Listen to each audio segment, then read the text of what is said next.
ராகு தரும் தண்டனை இல்வாழ்க்கையின் மகத்துவத்தை மனிதர்களுக்கு உணர்த்தும். மனைவியோட வேல்யூ என்னங்கிறத உணர்த்துறதுக்கு தான் ராகு வரார். உடம்போட வேல்யூ என்னன்னு உணர்த்துறதுக்கு தான் கேது வரார். இது ஜென்ரல். அப்போ ராகு உங்களுக்கு சனியுடைய வீடு கும்பத்திற்கு வரும் பொழுது சனியை போல செயல்படுவார் என்று சொல்லுகிறார்கள். காலபுருஷ தத்துவத்திலே அது 11ஆம் வீடு.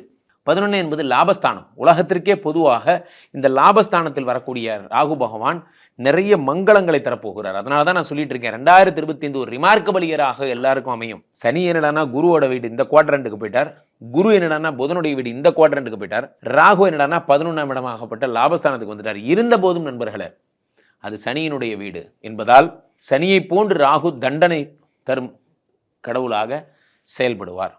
சிற்றின்பங்களில் ஈடுபடுபவர்கள், இந்த புகைப்பிடித்தல், மது, அந்த மாதிரியான தன்னை உடம்பை கெடுத்துக்கிறவங்க, பழக்கங்கள், சிற்றின்ப பழக்கங்களால் கெட்டு போபவர்கள், அல்லது தவறான அவர்களோட தொடர்பு, அது பெண்ணாக இருந்தால் ஆண், ஆணாக இருந்தால் பெண், இது எல்லாத்தையும் சரி பண்ணி உங்களை கிளீன் ப்ரொஃபைலாக மாற்றுறது தான் ராகுவோட வேலை. அது எப்படி மாற்றுவார்? அதுக்குரிய தண்டனைகளை கொடுத்து ஹாஸ்பிட்டல் போக வச்சு, இனிமே இந்த தப்பை நீங்கள் பண்ணீங்கன்னா வாழவே முடியாதுங்கிற மாதிரி ஆக்கி அந்த தப்பை உங்கள் லைஃப்லேருந்து எடுத்துருவார். த ராகுவோட ஸ்டைல். ஒவ்வொரு கிரகத்துக்கும் ஒரு ஸ்டைல் இருக்குது.